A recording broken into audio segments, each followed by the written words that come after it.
Hello friends, कैसे हैं दोस्तों। आई होप कि आप लोग अच्छे होंगे। दोस्तों, आज की बात करेंगे हम जिस टॉपिक के बारे में, उसका नाम है कैविएट। कैविएट क्या होता है, कैविएट कब दाखिल किया जाता है, कैविएट दाखिल करने का उद्देश्य क्या है, कैविएट कैसे काम करता है, सब कुछ हम इस वीडियो में डिटेल में समझने वाले हैं। दोस्तों, यह कमेंट आया था सलमान की तरफ से, सलमान एडवोकेट सलमान के तरफ से कमेंट आया था मेरे इसी चैनल पर कि सर कैविएट के बारे में बताएं, कैविएट क्या होता है। तो आज की वीडियो में हम इसी के बारे में चर्चा करेंगे। तो फ्रेंड्स, कहीं मत जाइएगा, वीडियो के साथ बने रहिए। अगर आप चैनल पर पहली बार तो सब्सक्राइब करिएगा। चलिए हम बात करेंगे कैविएट के बारे में। कैविएट, अब देखिए कैविएट क्या होता है फ्रेंड्स। यह सिविल प्रक्रिया संहिता सीपीसी, ठीक है, सिविल प्रक्रिया संहिता सीपीसी की धारा 148A के तहत बताया गया है। सिविल प्रक्रिया संहिता सिविल प्रोसीजर कोड की धारा 148A के तहत कैविएट के बारे में बाकायदे समझाया गया है।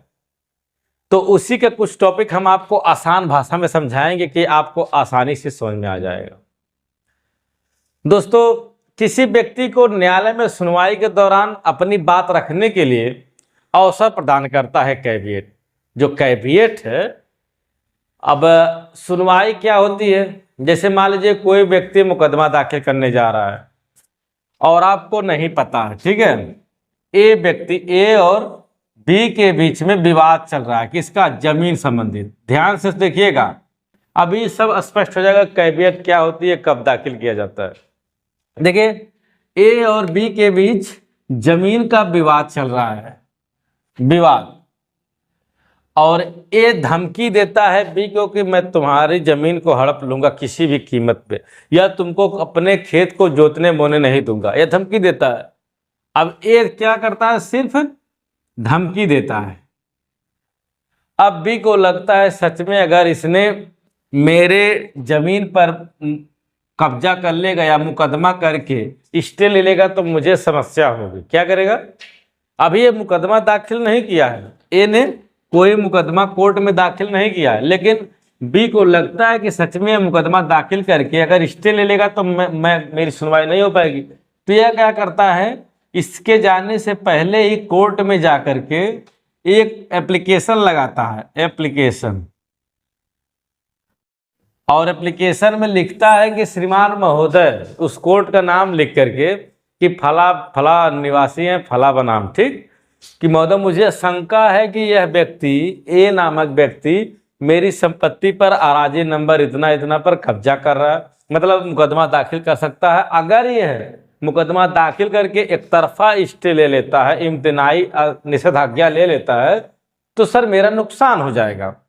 तो अगर यह मुकदमा कोई दाखिल करता है तो मेरी भी सुनवाई की जाए। मतलब कि अगर ये अब कैविएट यहाँ पर मान लीजिए दाखिल हो गई, और ज्यों ही ए ने कोई सिविल सूट दाखिल किया, सिविल सूट अगर दाखिल किया तो तुरंत इसको, जो कैविएट दाखिल किया है, इसको नोटिस चली जाएगी।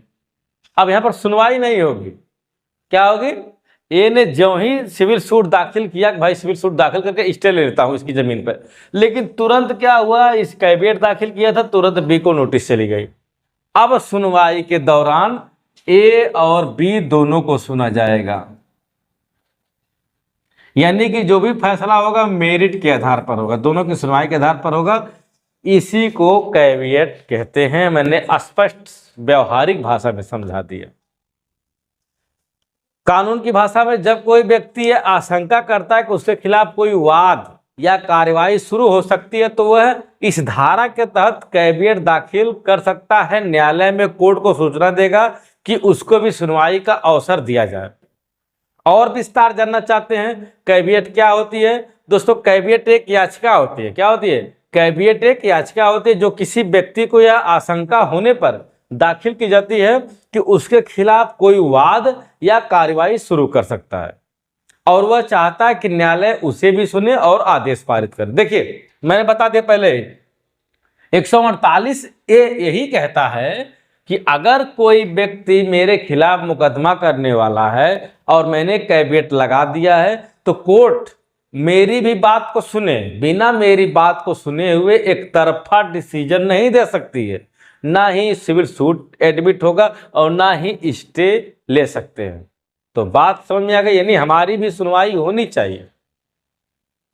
और धारा 148 ए सीपीसी यही कहती है कि वह व्यक्ति जो वह किसी भी वाद या कार्रवाई में जो उसके विरुद्ध शुरू होती है या शुरू की जाने वाली होती है, कोई भी व्यक्ति कैविएट लगा सकता है। यानी कोई वाद शुरू होने से पहले ही कैविएट लगा सकते हैं।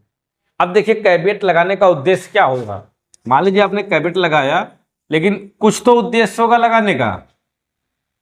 उद्देश्य क्या हो सकता है इसका दोस्तों? मुख्य उद्देश्य यही है कि यह जो है किसी भी व्यक्ति को बिना सुने उसके खिलाफ कोई एक्शन, कोई एक तरफा फैसला नहीं लेती है। अगर आपने कैविएट दाखिल कर दिया तो सबसे बड़ा इसका मजा यही है कि आपको बिना सुने, यानी बिना बी को सुने एक पक्ष में कोई भी फैसला एक तरफा आदेश नहीं दे सकती है। बात समझ आ रहे हैं? तो कैविएट काम कैसे करती है, जरा थोड़ी सा इसको भी समझ लेते हैं। कैसे काम करती है? हाउ देखिए, यदि कोई व्यक्ति कैविएट दाखिल करता है तो न्यायालय किसी भी आवेदन की सुनवाई से पहले उसको सूचना देगी ताकि वह भी अपनी बात को रख सके। क्या करेगा? यानी कि अगर कोई ऐसे ही काम करता है, कोई अगर दाखिल किया तो उसको भी सूचना मिलेगी जो दाखिल किया है। मान लीजिए कोई थर्ड ये पार्टी मुकदमा करे तो हमको भी सूचना मिलेगी, हमने कैविएट लगाया है।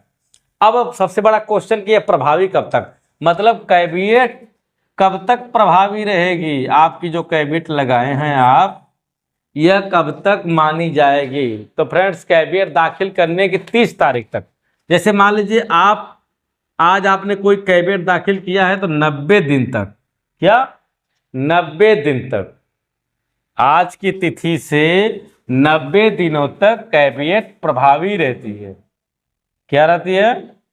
कैविएट आज मान लीजिए हमने 1 तारीख है, आज हमने कोई कैविएट लगाया तो सीधे अब अगली तारीख 29 तक या 30 तक जो भी आ रही है, सितंबर, जुलाई, अगस्त, सितंबर, हाँ सितंबर तक जारी रहेगी। यदि इस अवधि में कोई कार्रवाई शुरू होती है तब नोटिस चली जाएगी। अगर नहीं शुरू होती है तो कैविएट क्या होगी? निष्क्रिय हो जाएगी।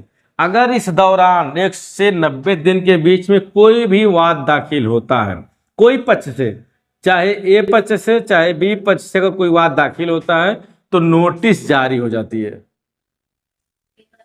अगर 1 से 90 दिन तक कोई भी मतलब नहीं आता है, नहीं मुकदमा होता है, तो यह निष्क्रिय हो जाती है, यानी निष्प्रभावी हो जाती है। तो बात समझ रहे हैं ना?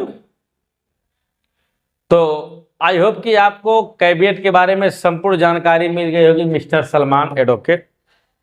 फिर भी कोई डाउट रह गया तो आप कमेंट कर सकते हैं, कमेंट करेंगे तो मैं सारी जानकारी आपको प्रोवाइड करूंगा। अगर आप लोग ऐसी कानून से संबंधित जानकारी चाहते हैं तो मेरे चैनल को सब्सक्राइब कर लीजिए और समय समय पर कमेंट करेंगे तो मैं आपको सारी जानकारियां प्रोवाइड करता रहूंगा। मिलेंगे किसी नेक्स्ट वीडियो में। आज की वीडियो में तो नमस्कार, जय हिंद।